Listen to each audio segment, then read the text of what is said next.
የአበሻ ጅምብሪ መጽሐፍ አለ ምናልባት አይታችሁት ከሆነ ወይም ደግሞ ቀዩ አንበሳ ሌላ ደግሞ ወይኛው ሁለቱንም የውጭ ሀገር ተወላጅ የሆኑ ሰዎች የጻፉት በጦርነቱ የተሳተፉ ሰዎች ናቸው እና እነዚህ ሰዎች ሲናገሩ እኛ ጥፊት ፎቶግራፍን በታሪክ የምናውቀው ታቦት ይዘው መሄዳቸው ብቻ ነገር ግን ሙስሊሞቹ በአንድ ወገን ክርስቲያኖቹ በአንድ ወገን ከጦርነት በፊት በሌሊት ሲጸልዩ ተራራ የሚያነቃንቅ ድምፅ ያወጡ ነበር ይላል መጽሐፍ።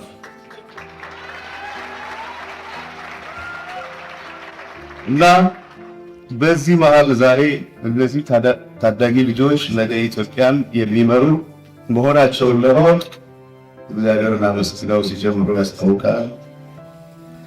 እነዚህ ደግሞ ታላላቆች እግዚአብሔርን አመስግነው ሲጨርሱ በጣም ደስ የሚለው እዚህ መሃል ተገናኝተናል። ያረጋውት